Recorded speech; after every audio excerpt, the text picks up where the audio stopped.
أعوذ بالله من الشيطان الرجيم. بسم الله الرحمن الرحيم. إنا أنزلنا إليك الكتاب بالحق لتحكم بين الناس بما أراك الله ولا تكن للخائنين خصيما واستغفر الله إن الله كان غفورا رحيما ولا تجادل عن الذين يختانون أنفسهم إن الله لا يحب من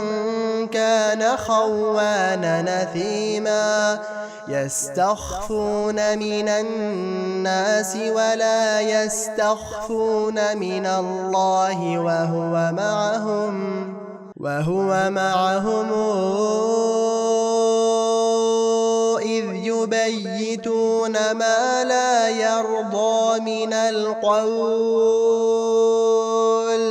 وكان الله بما يعملون محيطا ها أنتم هؤلاء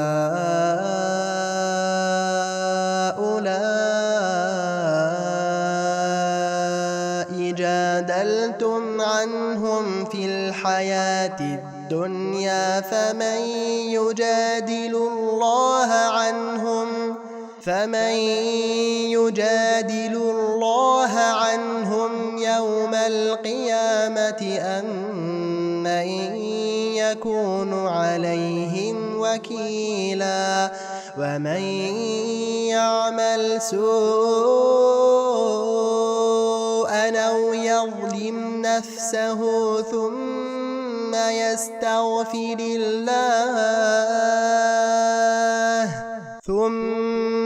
يستغفر الله يجد الله غفورا رحيما ومن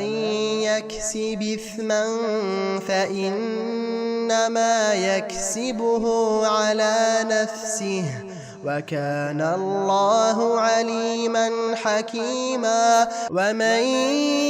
يكسب خطيئة أو إثما ثم يرم به بريئا فقد احتمل بهتانا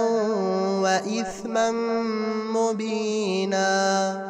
ولولا فضل الله عليك ورحمته لهمت طائفة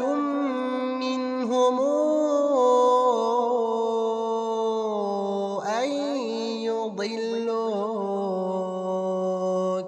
وما يضلون إلا أنفسهم وما يضرونك من شيء وأنزل الله عليك الكتاب والحكمة وعلمك ما لم تكن تعلم وكان فضل الله عليك عظيما.